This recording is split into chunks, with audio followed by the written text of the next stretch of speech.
First sentence. நான் மளிகை கடையில் இருக்கிறேன். நான் மளிகை கடையில் இருக்கிறேன். இதை எப்படி இங்கிலீஷில் சொல்கிறது? மளிகை கடை அப்படின்னாலே நம்ம க்ரோசரின்னு சொல்லிடலாம். அப்போது நான் மளிகை கடையில் இருக்கிறேன் அதை சொல்லும்போது ஐ ஆம் அட் த க்ராசரி, ஐ ஆம் அட் த க்ராசரி அப்படின்னு சொல்லணும். Next sentence. அவருக்கு என்னை அறிமுகம் செய்து கொள்ள நினைக்கிறேன். அவருக்கு என்னை அறிமுகம் செய்து கொள்ள நினைக்கிறேன். இதை எப்படி சொல்கிறது? அதாவது ஒருத்தங்கிட்ட நம்மளை பற்றி இன்ட்ரடியூஸ் பண்ணணும் அப்படிங்கிறதுக்காக நம்ம இந்த சென்டென்ஸை யூஸ் பண்ணலாம். இப்போது இதை எப்படி சொல்கிறதுன்னு பார்க்கலாமா? I am thinking of introducing myself to him. I am thinking of introducing myself to him. என்னை பற்றி அவர்கிட்ட நான் சொல்ல நினைக்கிறேன் அப்படிங்கிறதுக்கு இந்த சென்டென்ஸை நம்ம யூஸ் பண்ணலாம். இப்போ நெக்ஸ்ட் சென்டென்ஸ். நான் வெள்ளை மற்றும் மஞ்சள் ரோஜாக்களை பற்றி நினைக்கிறேன். நான் வெள்ளை மற்றும் மஞ்சள் ரோஜா பற்றி நினைக்கிறேன். இதை எப்படி சொல்கிறது? இதுக்கும் நான் நினைக்கிறேன்னு வருது. அப்போ நம்ம இதை சொல்லும்போது எப்படி சொல்லணும்?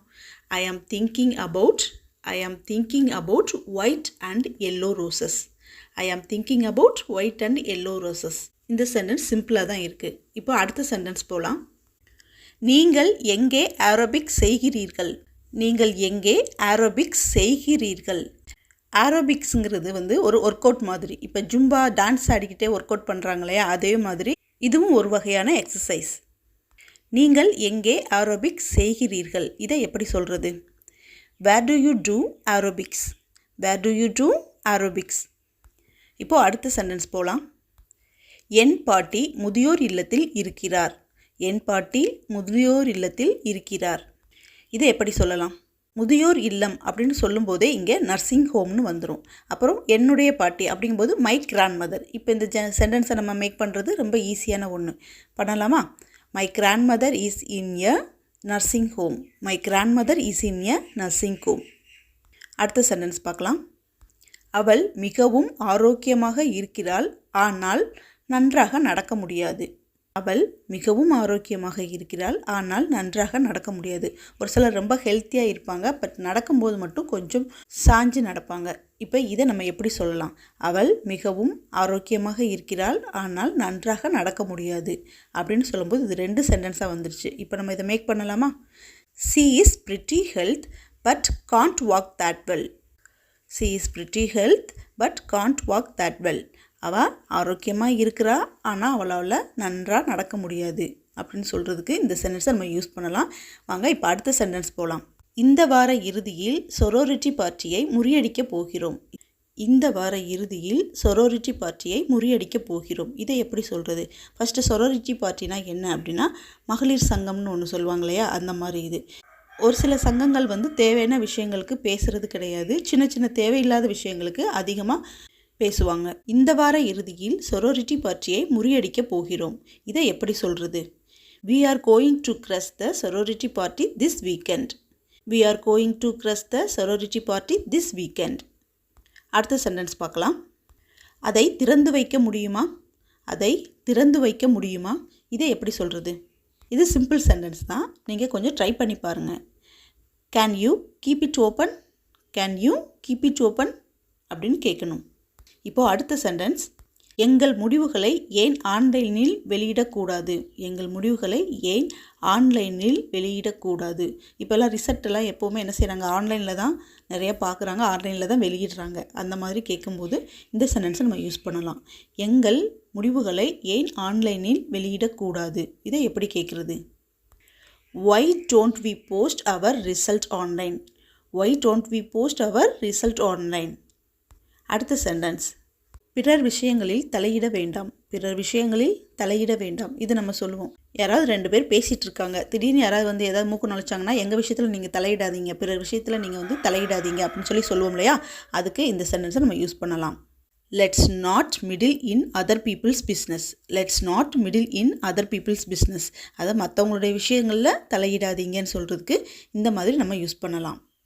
அடுத்த சென்டென்ஸ் பார்க்கலாம். இப்போது கிளம்பவில்லை என்றால் தாமதமாகிவிடும் என்பதுதான் விஷயம். இதை எப்படி சொல்கிறது? இப்போது கிளம்பவில்லை என்றால் தாமதமாகிவிடும் என்பதுதான் விஷயம். இதை சொல்கிறதுக்கு the point is that if we do not leave now, we will be late. If we do not leave now, we will be late. இப்போது கிளம்பவில்லை என்றால் நேரமாகிவிடும் என்பதுதான் விஷயம் அப்படிங்கிறதுக்கு நம்ம இந்த சென்டென்ஸை யூஸ் பண்ணலாம். இப்போது அடுத்த சென்டென்ஸ். அவர் எங்களை நோக்கி கை அசைப்பது போல் தெரிகிறது. அவர் எங்களை நோக்கி கை அசைப்பது போல் தெரிகிறது. இதை எப்படி சொல்கிறது? It looks like he is waving to us. It looks like he is waving to us. அடுத்த சென்டென்ஸ். என் உறவினர் மிகவும் சலிப்பாக இருக்கிறார். அவர் செய்வது எல்லாம் டிவி பார்ப்பது தான். இதை எப்படி சொல்கிறது? என் உறவினர் மிகவும் சலிப்பாக இருக்கிறார். அதாவது சலிப்பானவர்.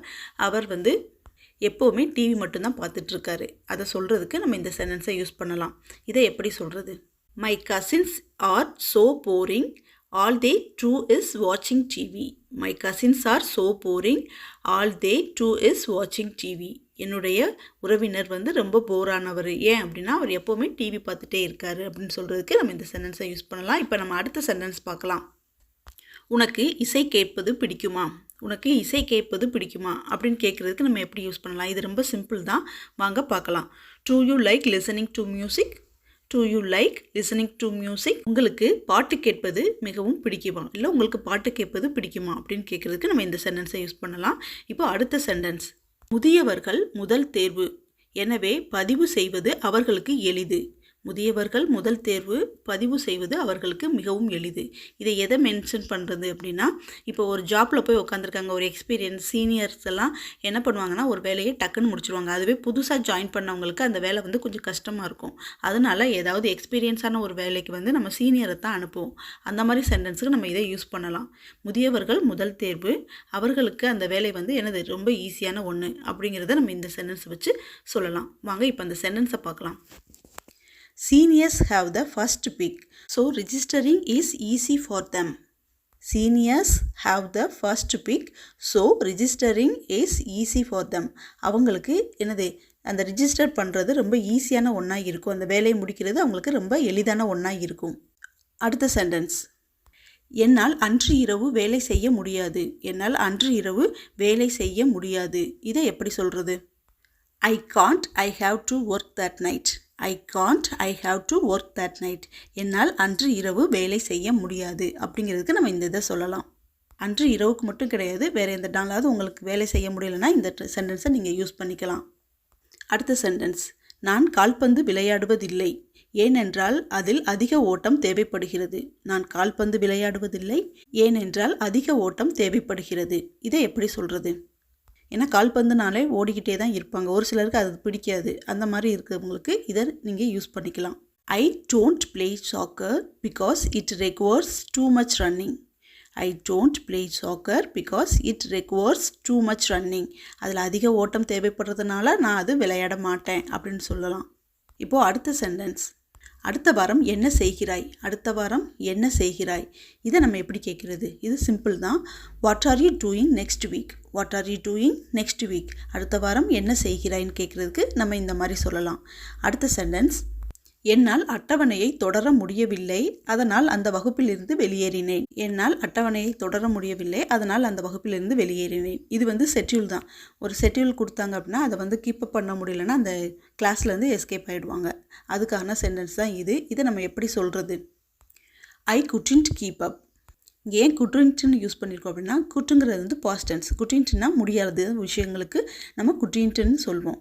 ஐ couldn't keep up with the schedule, so I dropped out of that class. So I dropped out that class. அந்த கிளாஸ்லேருந்து வெளியேறிட்டேன் அப்படின்னு சொல்கிறதுக்கு நம்ம இந்த சென்டென்ஸை யூஸ் பண்ணலாம். I couldn't keep up with the schedule, so I dropped out that class. இப்போது அடுத்த சென்டென்ஸ் பார்க்கலாம். நீ உன் தேனிலவுக்கு எப்போது புறப்படுகிறாய்? நீ உன் தேனிலவுக்கு எப்போது புறப்படுகிறாய்? இதை எப்படி சொல்கிறது? எப்போதுங்கும் போதே நம்ம வென்னு வந்துடணும். இப்போ வென்னை வச்சு நம்ம சென்டென்ஸ் ஃபார்ம் பண்ணலாமா? When are you living for your honeymoon? When are you living for your honeymoon? உன்னுடைய ஹனிமூனுக்கு எப்போது புறப்படுகிறாய் அப்படின்னு கேட்குறதுக்கு நம்ம இந்த சென்டென்ஸை யூஸ் பண்ணிக்கலாம். இப்போது அடுத்த சென்டென்ஸ் பார்க்கலாம். இதற்கு நான் என்ன செய்தேன்? இதற்கு நான் என்ன செய்தேன்? இது நம்ம கேட்போம். நம்ம வீட்டில் பெட் அனிமல்ஸ் எல்லாம் நிறைய வளர்ப்போம். நம்ம நிறைய விஷயங்கள் அதுக்கு செஞ்சுருப்போம். ஆனால் திடீர்னு ஏதாவது சொல்லும்போது அது கேட்காம ஒரே இடத்துல உட்காந்துட்டு இருக்கோம். அப்போது நம்ம சொல்லுவோம், இதற்கு நான் என்ன செய்தேன் அப்படின்லாம் சொல்லுவோம். இதற்கு நான் என்ன செய்தேன்? இதை நம்ம எப்படி சொல்கிறது? What did I do to deserve this? What did I do to deserve this? அடுத்த சென்டென்ஸ். உங்கள் உதவியை வழங்க முயற்சிக்கிறீர்களா? உங்கள் உதவியை வழங்க முயற்சிக்கிறீர்களா?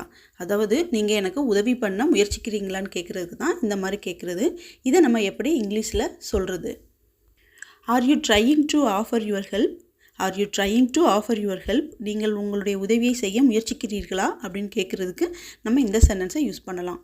இப்போ அடுத்த சென்டென்ஸ், எல்லாவற்றையும் சரியான நேரத்தில் முடிக்க முடியுமா என்று தெரியவில்லை. அதாவது எல்லா வேலையும் சரியான நேரத்தில் முடிக்க முடியுமா என்று எனக்கு தெரியவில்லை. இதை நம்ம எப்படி சொல்கிறது?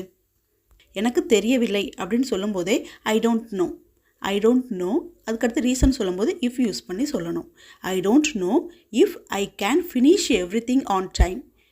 I can finish everything on time. எல்லாமே கரெக்டான நேரத்தில் முடிக்க முடியுமா என்று எனக்கு தெரியவில்லை.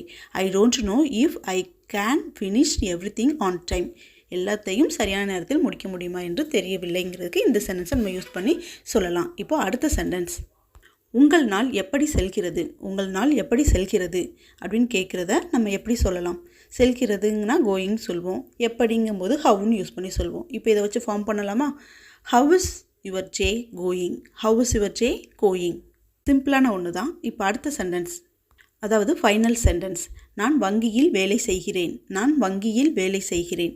இதை எப்படி சொல்கிறது? I work at a bank.